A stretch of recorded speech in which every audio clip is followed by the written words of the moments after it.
성질 나는 게 아니라 이제는 다 체념하고 이런 상태예요. 진짜 죽을 맛입니다.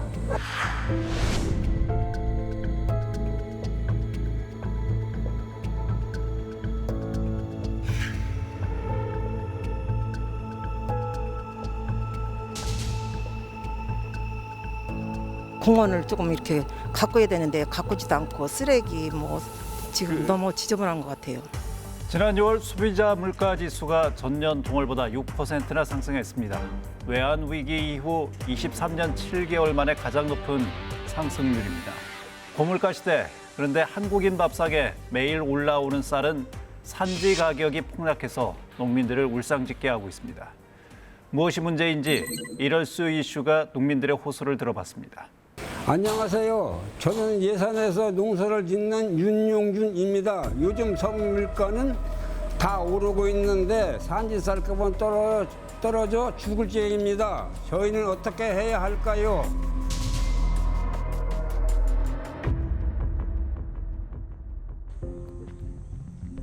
충남 예산군 신양면. 윤용준 농민은 이곳에서 70평생 벼농사를 지으며 살았습니다.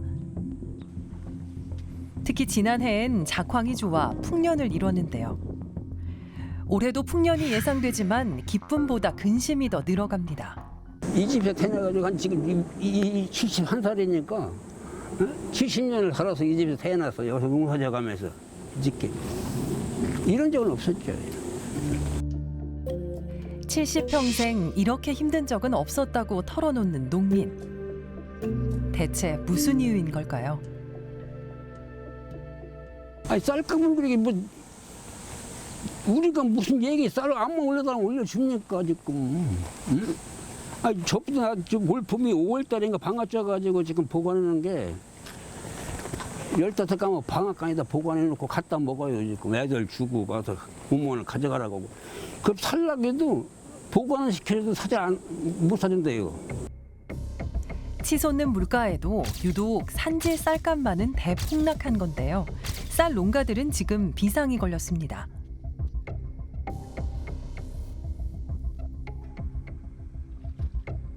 풍작이 들면서 전국의 시장과 농협에는 쌀을 내다 팔려는 농민들이 줄을 잇고 있습니다. 윤용준 농민은 지난해 재배한 쌀을 올 7월 초가 돼서야 겨우 팔았습니다. 그동안 산지 쌀값은 헐값이 됐습니다.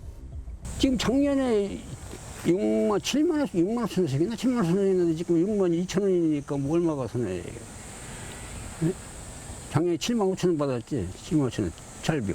뭐 지금 찰배하고 매배는 그냥 이제 저기 수매했고 저번에 조금 남은 거 이제 어제 갔다가니 5만 원씩 팔고 찰벼 좀 6만 2천 원씩 어제 갔다 100개 갖다 집어내 버렸어요. 윤용준 농민은 코로나로 인부를 구할 수 없어 비료 살포기와 직파기까지 새로 장만했습니다. 하지만 예상치 못한 산지 쌀값 폭락으로 이제는 농기계 비용과 부자재 값을 메울 생각에 눈앞이 캄캄합니다. 아니 저 억울해도 어떡합니까? 줘야지. 그렇다고 내가 가지고 있으면 뭐예요? 가지고 있으니 쌀도 팔아먹어야 돼. 농민들은 울며 겨자 먹는 식이에요. 좀 뭐라는 대로. 울며 겨자 먹는 게 뭐 쌀들 비싸게 주는 들 뭐 주고 싸다고 또 그렇다고 해서 뭐 그냥 내버리는 거고. 농산물은 다 그래요. 충남 예산군 고덕면. 이번에는 또 다른 농민의 창고를 찾아가 봤습니다. 창고 한쪽 구석에 출하하지 못한 벼가 수북히 쌓여 있습니다. 지금 21년 산 쌀인데 거의 11월 말이나 12월 달이면은 창고가 벼가 다 비어 있는 상태였는데 계속 정부나 RPC에서 수매를 않기 때문에 벼를 계속 쌓아서 지금 방치된 상태입니다. 처음에는 조금 뭐 마음이 부자라고 벼를 보면은 좀 그게 있었는데 지금으로서는 벼를 이렇게 쌓아놓고 있는 게 애물단지 같이 지금 느껴집니다. 800kg짜리 벼자루 10개가 넘는 어마어마한 양입니다. 도정도 하지 못한 채 농민의 개인 창고에 그대로 쌓여만 있습니다. 지금 대략 뭐 정확한 데이터는 없지만 대략 한 3천에서 4천만 원 정도 손해 보고 있습니다. 거의 그 정도 금액이면은 농사 짓는 사람들한테는 거의 뭐 사업하는 사람들한테는 아마 파산 선고 그 정도로 농사 짓는 저희들한테도 큰 위험, 그러니까 힘든 상황이라고 볼 수 있죠. 처분할 곳도 없습니다. 농협에도 미국 처리장에도 이미 재고가 넘쳐납니다. 지금 걱정인 게 21년산 벼도 이렇게 남아 있는데 22년산 햅쌀이 지금 추수가 2달 후면은 추수가 이제 시작되는데 그 벼값도 지금 아마 올해보다 작년보다 21년보다 더 떨어질 거라고 지금 불보시 보이는데 정부에서는 아무 대책도 없고 어떻게 뭐 한다는 뭐 농민들한테 발표도 없기 때문에 진짜 답답한 심정입니다. 대체 산지 쌀값이 얼마길래 농민들의 아우성이 이렇게 큰 걸까요? 통계청에 따르면 7월 5일 산지 쌀값은 20kg당 44,851원입니다. 2021년 6월엔 55,871원이었다가 올 3월 5만 원 선이 무너지며 7월에는 무려 20%가량 하락했습니다. 무려 45년 만에 최대로 떨어진 수치인데요. 이와 반대로 생활 물가는 계속 치솟고 있어 이대로 가다가는 농업 포기까지 우려되는 상황입니다. 벼가 이렇게 농사지면서 30년 넘게 농사지면서 이렇게 벼가 애물단지가 될 정도로 천대받는 게 진짜 한심스럽고 개탄스럽습니다. 지금 쌀 자급력이 좋다고 해가지고 지금 이 벼만 지금 천대받고 있는데 지금 세계 곡물가 같은 경우는 지금 다 올라가고 있어요. 그런데 이 정부에서 벼를 사료용으로 전환을 하든지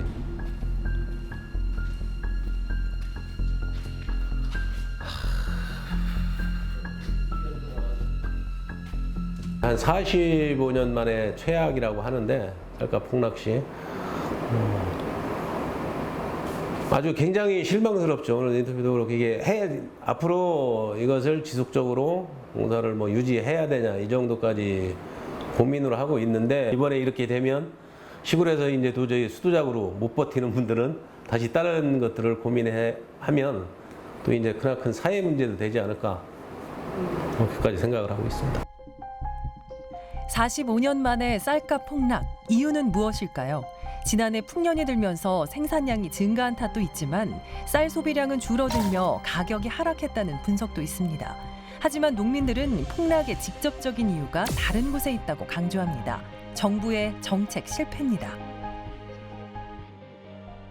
그래도 안전장치라고 그래가지고 이게 변동직불금이라는 게 있어서 벽금이 이렇게 계속 내려가면은 정부에서 그걸 조기에 그걸 빨리 무슨 저기를 했는데 이제 그게 없다 보니까 정부에서는 이제 방관하는 거예요, 그냥. 정부는 국민의 주식인 쌀에 대해 농가 안정과 식량 안보를 위해서 양곡관리법으로 쌀값을 관리해 왔습니다. 변동직불금제는 쌀의 목표 가격에서 수확기 쌀값을 뺀 금액의 일정 분량을 농가에 보존하는 제도입니다.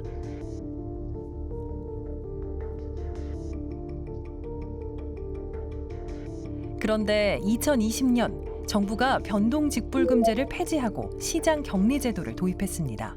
시장격리는 어쨌든 쌀이 시장에 재고량이 많이 쌓여 있으면 그것이 쌀값의 폭락의 원인이 되기 때문에 정부가 일정량을 수급을 해서 이제 수매를 해서 창고에 가다 놓고 시장에 방출하지 않는 거죠. 시장격리는 그렇기 때문에 타이밍과 가격이 되게 중요한데요. 특히 타이밍이 굉장히 중요한 거죠. 시장에 쌀 재고량이 넘쳐나기 전에 그 적정한 시기에 사들여야 되고 이것을 시장이 정부가 쌀을 사들이고 있겠구나 혹은 정부 쌀값 안정에 의지가 있겠구나라는 걸 시장이 반응하는 것이 굉장히 중요하고 이 타이밍이 바로 이런 정부의 신호를 보내는 그런 신호에 작용을 하고 있는 거예요. 양곡관리법에 따르면 3% 이상 초과한 쌀 생산량에 대해 정부가 시장 격리를 할 수 있습니다. 지난해 농민들은 정부에 빠른 격리를 요구했습니다.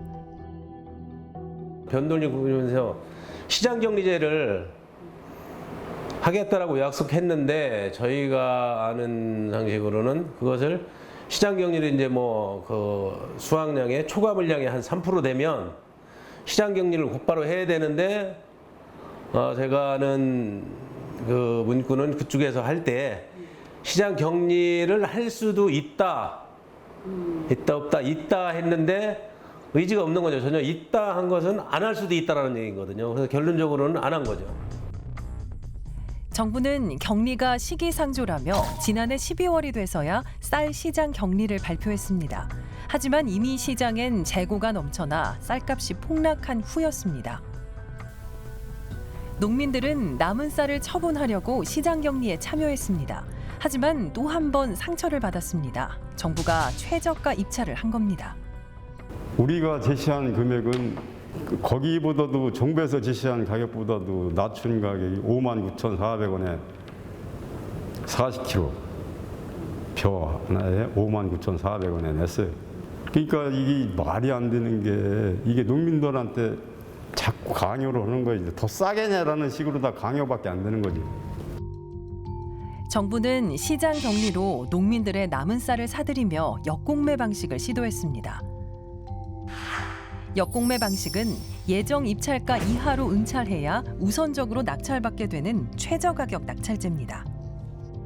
농민들한테 스스로 내가 생산한 나락을 단가를 매겨서 최저가, 하여튼 최고 낮은 단가가 입찰할 수 있게끔 의도적으로 해서 결론적으로는 농민들이 내가 애써 지은 농산물을 최고 헐값에 갖다가 헐값을 써야만이 팔 수 있는 이런 제도를 만들어서 정부에서 시행을 한 거죠.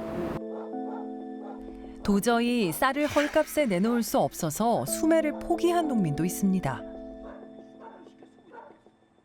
폐값이 싸니까 때나 올라나오고 도와줬죠. 지금은 뭐 52,000원 준다는 것 같아요. 최소한 6만 원 넘어야죠. 40kg에. 최진종 농민은 한 해 열심히 농사지은 쌀을 길가에 쌓아두고 하염없이 바라보고만 있습니다. 창고가 없어가지고 밖에다가 이렇게 야적해 놓은 저기가 여러 군데 있어요 지금. 지금 이것만 보면은 아닌 게 아니라 속 터지죠. 그 심정이요. 그리고 농민들이 뭐 쌀값을 뭐 저기 엄청나게 올려달라는 것도 아니고 오히려 저기 평상시에 그 쌀값보다도 너무 많이 떨어졌잖아요. 그러니까 지금은 성질 나는 게 아니라 이제는 다 체념하고 이런 상태예요.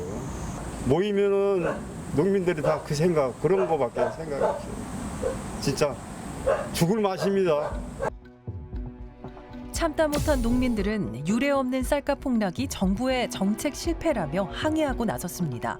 추가적인 쌀값 안정 대책을 요구하고 있습니다.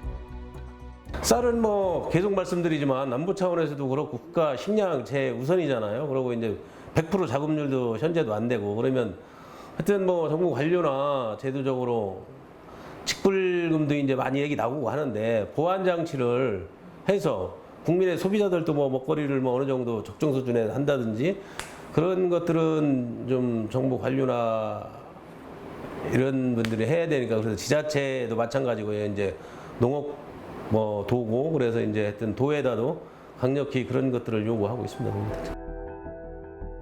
농민들에게 진짜 위기는 다가오는 수확기입니다. 이미 재고가 쌓여 있는데 올해도 풍년이 예상되고 있습니다. 이러다가 쌀값이 더 떨어질까 농민들은 두렵습니다. 우리는 뭐 첩철지면서 대책이 없는 것 같아요. 어찌게 뭐 지금 정부에서 하는 대로 따라가는데 이건 뭐 어떻게 해야 될지 모르겠어요. 시골에서 지금. 정부는 급하게 추가 시장 격리를 발표했지만 농민들에게는 보다 근본적인 대책이 필요합니다. 공산품으로 뭐 쌀국수나 이런 거를 좀 정부에서 적극적으로 좀 대처를 해야지 무슨 계획도 없이 맨날 농민들한테 피해만 감수하라 하면은 진짜 농민들은 어디로 갑니까? 진짜 농민들은 여기서 진짜 혀를 깨물고 죽는 수밖에 없습니다. 45년 만에 쌀값 대폭락에 풍년인데도 농민들은 울상입니다. 농업은 나라의 근간입니다. 정부가 더 이상 농민의 현실을 외면하지 말고 농가를 위한 장기적인 정책을 내놓아야 할 것입니다. 쌀값은 헐값이 됐습니다. 수확기가 오르기 전에 하루속히 대책을 마련해 주십시오. 지난해 전국적으로 풍년으로 쌀 생산량이 많이 늘었죠. 그런데 오히려 쌀 소비량은 줄어들었고요. 그래서 자연스럽게 이제 재고가 많이 쌓이다 보니 이렇게 쌀값이 폭락한 것이 아니냐 이런 분석인 것 같은데요. 혹시 두 분은 하루에 몇 끼를 좀 드시나요? 이제 뭐 많아야 2끼 정도는 먹지 않나 싶은데요. 저도 하루에 한두 끼 정도 먹는 것 같습니다. 예, 저 같은 경우도 하루 3끼를 몇 끼 이렇게 쌀을 챙겨 먹지 못하는 경우가 많더라고요. 이렇게 음식 문화도 좀 다양해지고 또 1인 가구도 늘어나면서 쌀 소비량은 계속해서 줄고 있는 상황인데요. 통계청 자료를 보면 지난해 역대 최저 수준을 기록을 했다고 합니다. 예. 국민 한 사람이 매일 그러니까 155g짜리 즉석밥 1개만 먹는 셈인데요. 이렇게 소비는 줄어드는 반면에 지난해 풍년이 들면서 쌀 생산량은 조곡 기준으로 2020년 471만 톤에서 지난해 521만 톤으로 50만 톤이나 더 늘어났다고 합니다. 예. 이렇게 재고가 늘어나다 보니까 자연스럽게 산지 쌀값도 하락하고 있는 셈입니다. 예. 매해 수확기가 되면 그해 쌀 생산량을 추정할 수 있고 실제로 지난해 11월 통계청은 쌀 생산량이 늘었다고 발표했습니다. 이런 발표가 있자 농민들은 쌀 유통량 조절과 가격 안정화를 위해 정부의 빠른 시장 격리를 요구했는데요. 하지만 정부는 12월 28일이 되어서야 시장 격리를 결정하고 이듬해인 올해부터 진행을 하였습니다.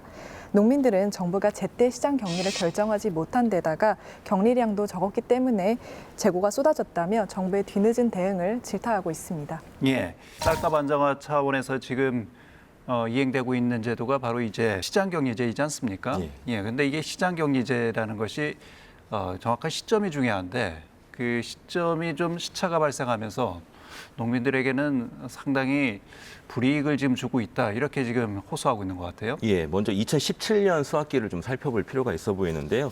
당시 이제 쌀값이 폭락할 것을 우려해서 정부가 공공비축미 35만 톤하고요, 추가 시장격리 물량 37만 톤 등 총 72만 톤의 쌀을 선제적으로 매입을 해서 쌀값을 안정시킨 적이 있었거든요. 그런데 왜 이번에는 그렇게 하지 못했는지 현장 농민들은 이 쌀값이 인상이 되고 상승이 되면 이게 밥상 물가가 올라가고 전체적으로 물가 상승으로 이어질 수 있다 이런 우려에서 보수적으로 접근한 것 아니냐 이런 분석을 내놓고 있습니다. 사실 현행 양곡관리법을 살펴보면 초과 생산량이 3% 이상이면 매입할 수 있다라고 규정을 해서 정부에게 재량권을 부여하고 있습니다. 의무가 아닌 거죠. 그런데 시장격리 제도의 도입 배경을 살펴볼 필요가 있습니다. 2020년 쌀 시장격리를 법제화할 때에는 변동직불금 폐지 때문에 불안정한 농가를 안정시키겠다고 발표했고요. 그래서 일정한 요건만 되면 시장격리를 하겠다는 취지를 밝혔습니다. 하지만 실제 법안은 시장격리가 의무가 아니었고 그로 인해 농민들이 더 분노하고 있습니다. 예. 전 세계 어느 나라도 농업을 천대를 하면서 선진국이 된 나라는 없었습니다.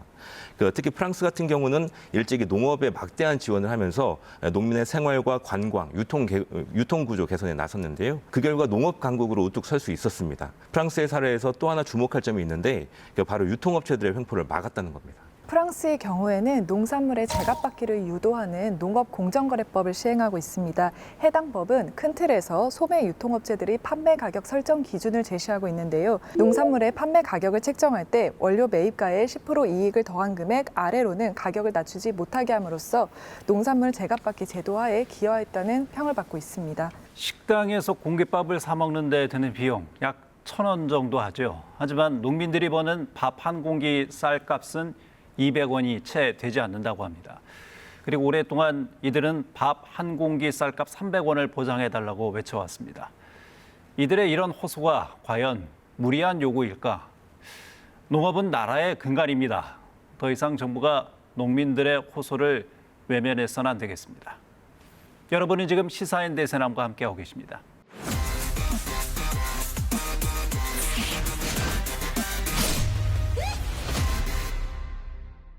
대전시는 대전동구 삼성동 성당내거리와 홍도동 용전내거리를 연결하는 홍도 6교의 노화로 인한 안전 문제가 발생하면서 지하화 사업을 추진했지요. 그리고 지난해 철거 4년 만에 개통을 했습니다. 하지만 정작 이 지역 주민들은 불만의 목소리를 높이고 있습니다. 어떻게 된 일인지 시민르포 불청객이 찾아가 봤습니다. 대전의 동서관 통로 역할을 하는 홍도 지하차도. 지난 1984년에 건설된 홍도 육교는 노후화로 인해 안전에 문제가 생기면서 홍도 육교 지하화 사업이 추진되었습니다. 공사 기간 주민들은 큰 불편을 겪었지만 공사 이후 편리해질 교통환경과 동네에 들어서게 될 공원을 기대하면서 불편함을 감내했고 마침내 지난해 7월 지하차도가 완성됐습니다.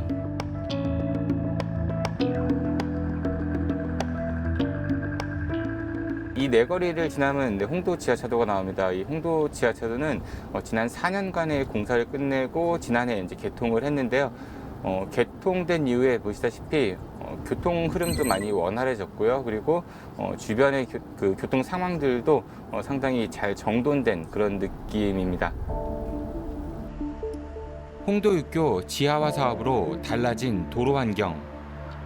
도로가 8차선으로 넓어지면서 차량 흐름에 막힘이 없어졌고 주변 환경도 이전보다 깔끔해졌습니다. 그런데 여기서 생각해 볼 점이 있습니다. 무려 4년간 이어진 공사로 인해 주민들은 분진과 소음 등 여러 피해를 감내해야만 했는데요. 그래서 대전시는 주민들의 요구사항을 청취해 협의하기도 했습니다. 하지만 그 약속이 잘 지켜지지 않고 있다고 합니다. 지하차도가 생기면서 만들어진 공터에 인근 주민들을 위한 공원을 조성해 주기로 한 건데요. 만들어 준다고 했어요. 여기 공원을 만든다고 했는데 공원이 아니라 주차장으로 만들었어요. 지금 현재는.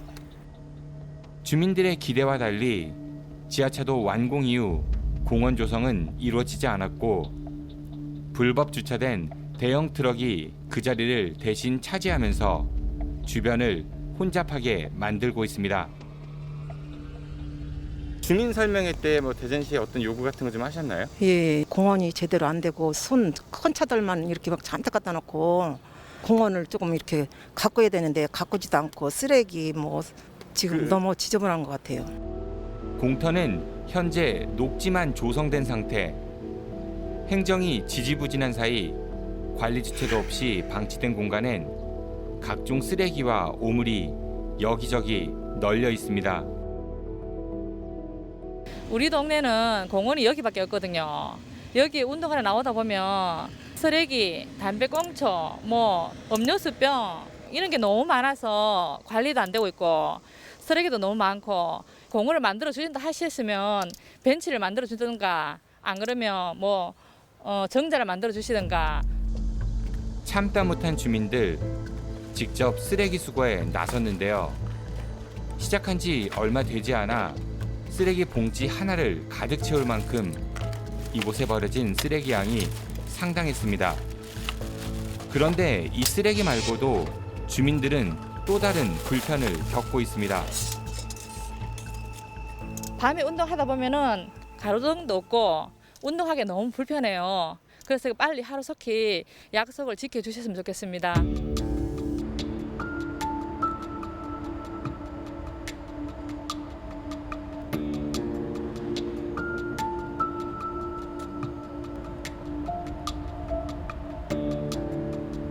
밤 시간에 이곳에 나와봤습니다. 보시다시피 저쪽 건너편에는요 가로등이 설치가 돼 있어서 상당히 좀 밝은 편인데요. 이곳은 보시다시피 이렇게 하나도 가로등이 없습니다. 그래서 상당히 어둡죠. 그래서 이곳 주민들은요 우범 지역 같아 무서워서 찾기 힘들다 이런 이야기들 많이 하시고요. 또 보면 이렇게 주차된 차들이 상당히 많습니다. 그래서 이렇게 어렵게 조성해 놓은 녹지가 주차장 그리고 주민들이 찾지 않는 곳으로 전락해 버린 것 같아서 상당히 안타깝다는 생각이 듭니다. 이 동네의 유일한 주민 쉼터. 그런데 밤이 되면 길이 너무 어두운 데다 이곳을 비추는 CCTV도 없어서 혼자서 산책을 나서기가 꺼려진다고 합니다. 주민들의 민원이 이어지자 지난 2월 대전 동구청장이 관련 부서 공무원들과 함께 이곳을 찾았고 대전시와 협력해 빠른 시일 안에 공원을 조성하겠다는 약속을 했습니다.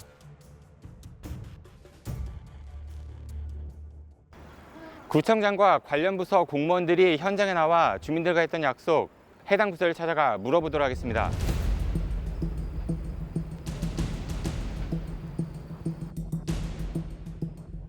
그때 당시에 이제 주민분들 중에 거기에 이제 벤치를 놓자, 뭐 벤치나 체육시설 같은 뭐 편의시설을 좀 있었으면 좋겠다라고 이제 말씀하셨는데 거기에 체육시설 뭐 한두 개 가지고는 조금 어려울 것 같다. 그래서 위치나 뭐 이런 부분들이 좀 이견들이 많이 좀 있어가지고 다시 이제 그 위치에 다시 한번 검토해보자.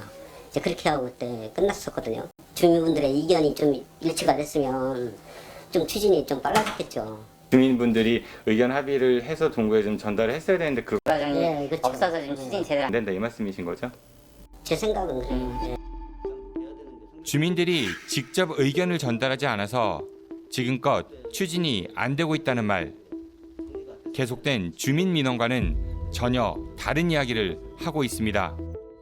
그 이후 어떻게 좀 진행이 되고 있나요?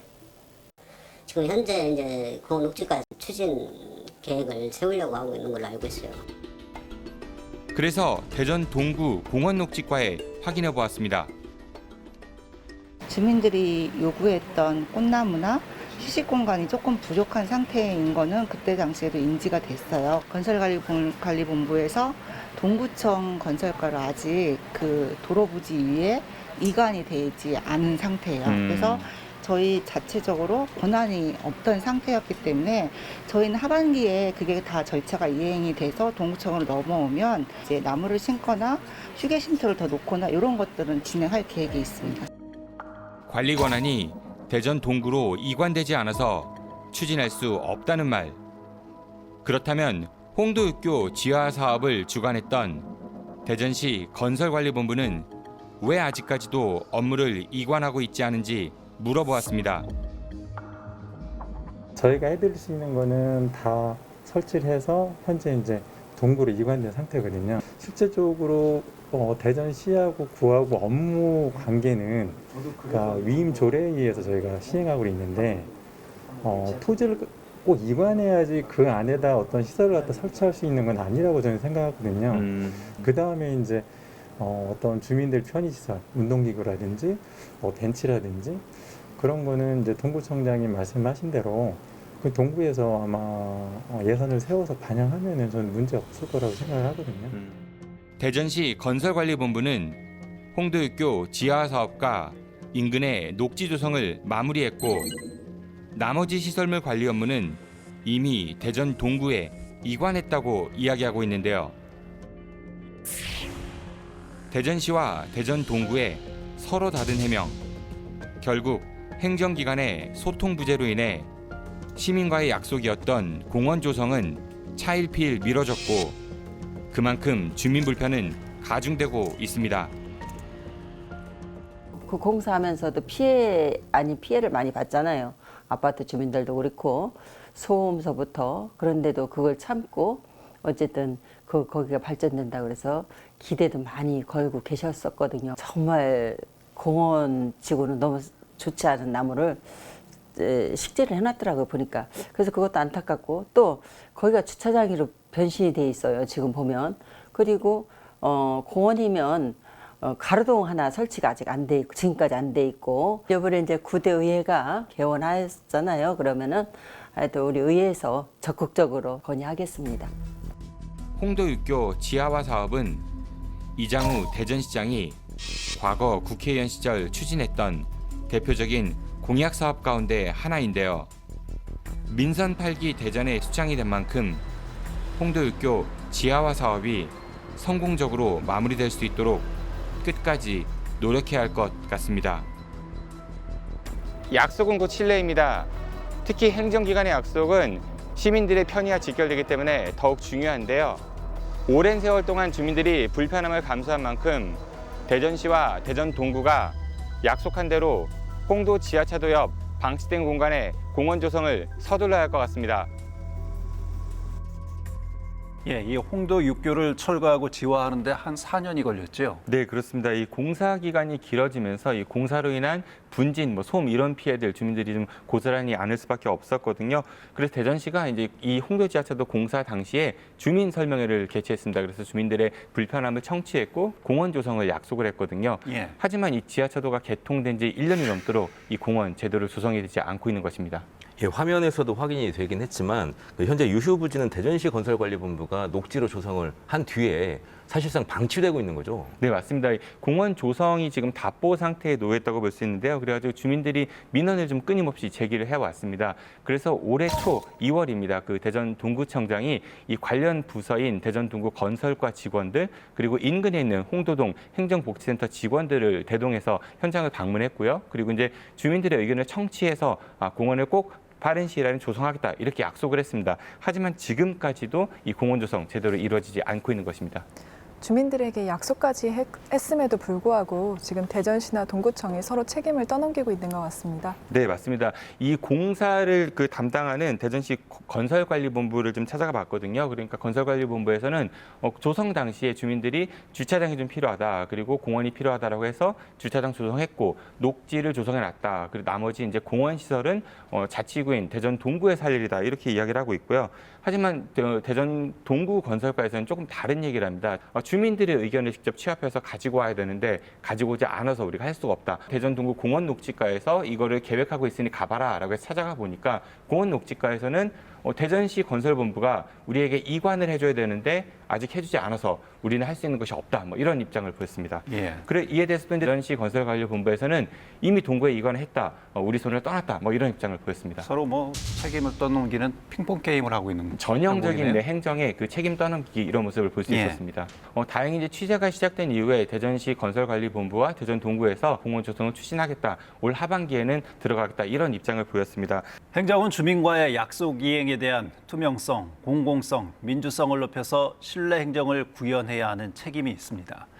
그럼에도 불구하고 서로 책임을 미루고 회피한다면 그 무책임한 행정의 피해는 결국 또다시 주민에게 돌아가는 것이죠.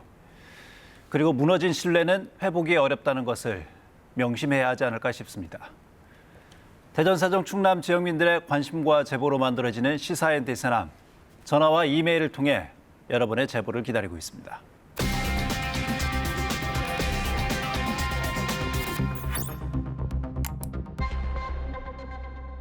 대세남이 선택한 한 주간 대전, 세종, 충남의 이슈, 대세남 2주의 픽입니다. 첫 번째 픽은 지역균형 강조하던 대통령은 어디에로 정했습니다. 세종 집무실을 반드시 설치하고 국무회의를 개최하겠다. 그래서 세종을 진짜 행정수도로 만들겠다. 윤석열 대통령은 후보 시절 충청권 표심을 얻기 위해 행정수도 완성을 강조했고 그 첫 단추로 집무실 설치를 약속했습니다. 그런데 불과 4개월 만에 세종 집무실 공약이 무산될 위기에 처했습니다. 행정안전부가 오는 10월 완공되는 정부 세종청사에 대통령 집무실 계획은 없다고 발표한 데 이어 정부 고위 관계자도 용산 대통령실도 완성되지 못한 상황에서 세종 집무실까지 고민할 여력이 없다. 이렇게 밝혔기 때문입니다. 시민들은 대국민 약속 파기라는 말부터 실망과 배신, 국정 불신과 동력 상실 등 4개월 만에 약속을 뒤집은 대통령을 향해 격앙된 반응들을 쏟아내고 있습니다. 사실 세종 대통령 집무실 설치는 국가균형 발전 측면에서 중요한 상징성이 있는 문제이지 않습니까? 예, 그렇습니다. 사실 그동안에도 지역 균형에 대한 윤석열 정부의 행보가 심상치 않았던 게 사실입니다. 윤 대통령은 지난달 국무회의에서 반도체 인재 양성을 명분으로 수도권 대학 정원 증원을 강조한 바 있습니다. 그런데 아시다시피 학생 수는 제로섬 게임과 같습니다. 수도권 대학 정원이 늘어나는 만큼 지방대 정원은 줄어들 수밖에 없는 구조입니다. 지방대 총장들이 매년 반복되는 미달 사태를 이유로 반대 기자회견을 진행하려고 했지만 교육부는 이마저도 무산시켰습니다. 윤석열 대통령 후보가 윤석열 대통령이 되는 사이에 어떤 변화가 있었던 걸까요? 지역 균형 발전을 강조하던 대통령은 어디에 있는 걸까요? 두 번째 픽은 오래된 걱정으로 정했습니다. 최근 부쩍 늘어난 대형마트 셀프 계산대를 반대하는 사람들이 있습니다. 늘어나는 셀프만큼 일자리가 줄어들기 때문인데요. 마트 산업노조는 셀프 계산대가 도입된 2018년 이후 계산원 1,100명이 일자리를 잃었고 마트 측에서 셀프 비중 확대를 꾀하면서 일자리 걱정도 더 급증하고 있다. 즉 셀프 개선대의 진실은 일자리 감축에 있다 이렇게 주장을 하고 있습니다. 사실 기술 발전이 노동과 일자리 전반에 부정적인 영향을 미치고 있다는 지적은 예전부터 있어 왔습니다. 우리 사회는 고속도로 하이패스가 요금소 수납원들을 대신하고 온라인에 자리를 뺏긴 대형 유통업체들이 폐업하면서 일자리가 줄어드는 현상을 이미 경험하기도 했습니다.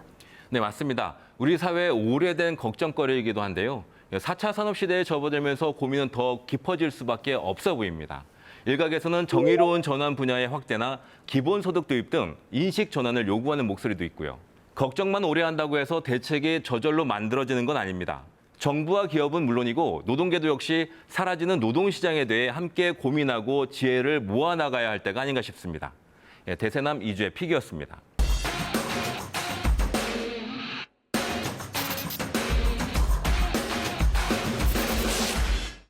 하루가 다르게 오르는 물가로 무료로 음식을 제공하는 급식소의 시름이 깊어지고 있습니다.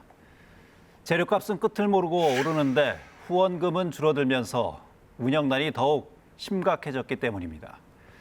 현지인이 물가 상승으로 힘겨운 여름을 보내고 있는 천안의 한 무료 급식소를 찾아가 봤습니다. 건더기 좀 드릴까? 10분만 주세요.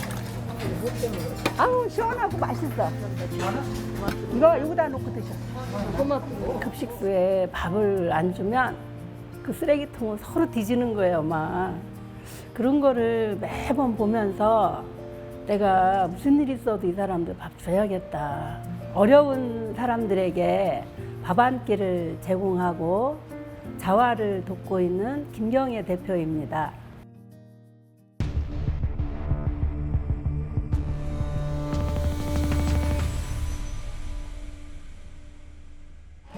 미나리 가지고 내가 안 들려야 되는 거만 여기다 파에다 뭘 내고 싶어. 아니 4kg 있어야 되는데 4kg.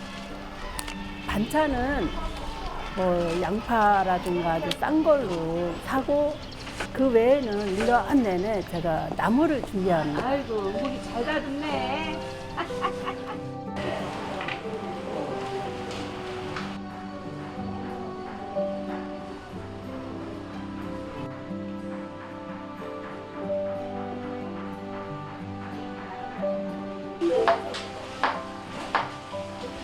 여기 노숙인들하고요. 그리고 차상위 계층이에요. 복지의 혜택을 많이 못 보는 사람들. 점심, 저녁은 여기서 먹고 그 도시락을 가지고 집에 있는 사람을 주는 거예요. 무료급식 하는데 손이 딸린다고 그래서 제가 퇴근하고서 바로 달려가서 돕게 됐어요. 그렇게 힘든 건 모르겠어요.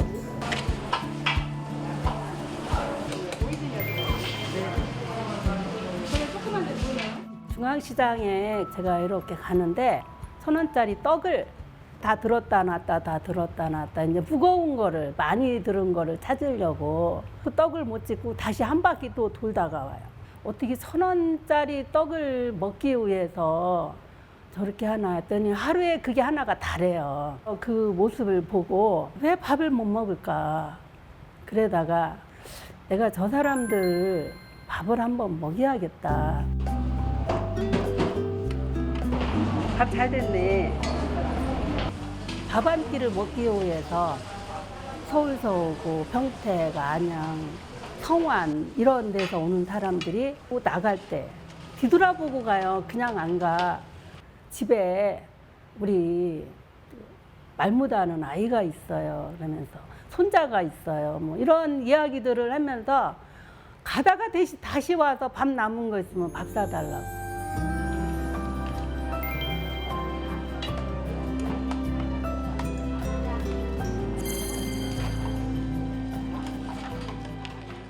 무료급식소가 오늘부터 무기한 휴업에 들어갔습니다. 기존 무료급식소들의 운영 중단은 예상보다 길어지고 있습니다.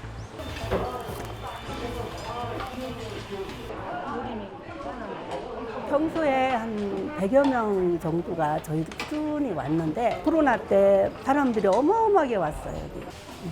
밥 주는 데가 없으니까 밥을 주는 데가 여기밖에 없어서 소문을 듣고 물이라도 달라고 오더라고요.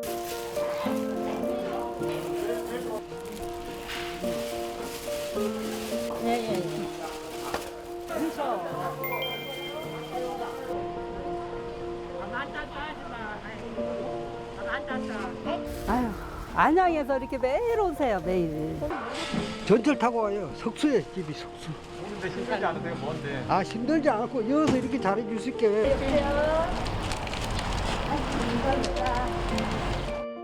물가가 6% 넘게 오르는 건 1998년 외환 위기 때 이후 처음입니다. 채소값이 많이 올랐고 식용유나 우유 같은 공산품 값도 급등했습니다. 이 때문에 취약계층들이 주로 이용하는 지역 아동센터나 무료 급식소에서 식사를 준비하는 데 큰 어려움을 겪고 있습니다.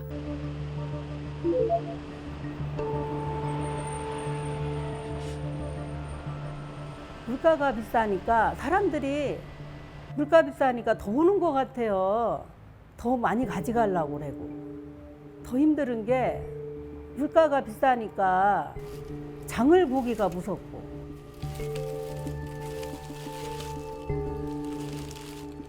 그냥 그래도 양파가 제일 쌌는데 12,000원 했는데 24,000원 하니까 가져가기가 겁이 나네요.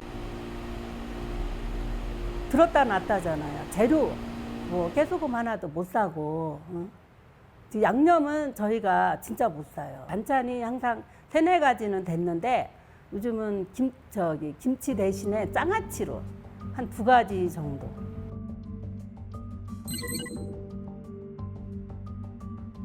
전기세만 간신히 내고 나머지 양념은 아무것도 못 사요. 그냥 파, 마늘 이런 거 못 사요.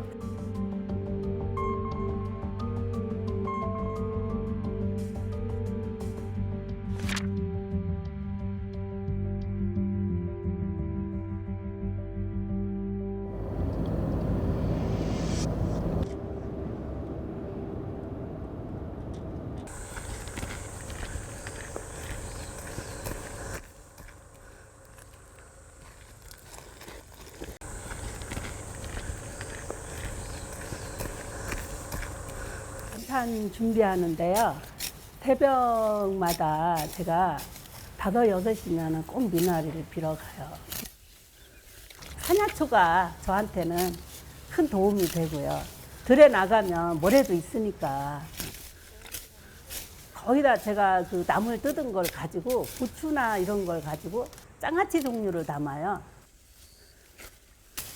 이 후원을 받아서 무료급식을 하면 벌써 문 닫았죠. 1년도 못 하죠. 쌀하고 전기세만 내면 여기는 이어지니까. 이 쌀값 부담이 커진 무료 급식소들은 청와대에 국민청원까지 올렸습니다. 시중 쌀값의 10분의 1인 정부 양곡을 살 수 있지만 1인 하루 기준 180g만 배정돼 수요에 비해 턱없이 부족합니다. 정부에서 나라미를 무료급식소에 1인당 하루 180g의 기준으로 살 수 있다 해가지고 우리가 자격이 돼서 작년인가 한 1년쯤 됐어요. 엄청나게 도움이 되잖아요. 국민들이 또 군인들이 300g을 가지고 하루를 먹는데 왜 노숙인이라고 해서 180g만 주고 그 이상은 안 된다. 그래서 이 쌀을 양을 더 늘려달라. 이렇게 해서 국민청원을 하게 된 거예요.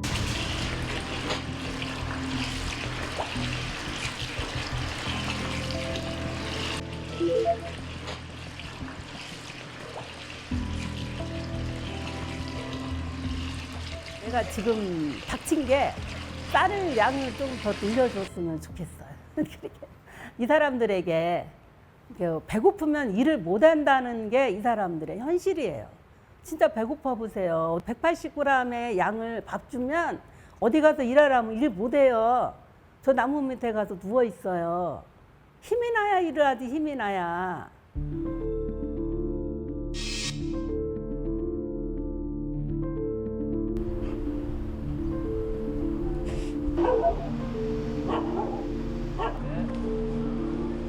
먹고 노는 사람들을 위해서 왜 저렇게 하냐. 먹고 노는 사람들을 위해서. 근데 실제로 그 사람들을 겪어보면 글쎄요, 부모도 없지, 형제도 없지, 그리고 배운 것도 없지. 그 배경이 너무 없어서 그래요. 그래 하루 종일 물도 못 먹지. 급식소 가는 곳에서 먹는 밥 한 끼 외에는 간식이 없잖아요. 재난지원금을 한 번도 못한 사람들이야. 그런 사람들에게, 사회적인 약자들에게 도움을 주는 우리 기관들이 돼야 되지 않을까.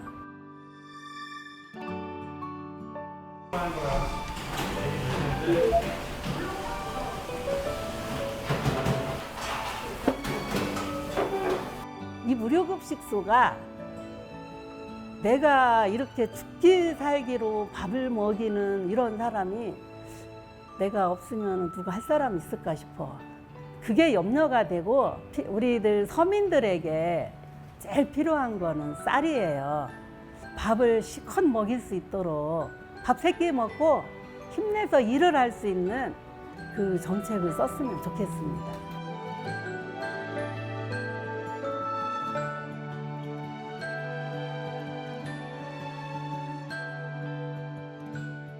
물가가 너무 올라서 손수 나무를 캐러가는 모습이 참 안타깝게 느껴집니다. 그 모습도 안타깝지만요. 사실상 주식이 되는 쌀 문제도 큰 문제입니다.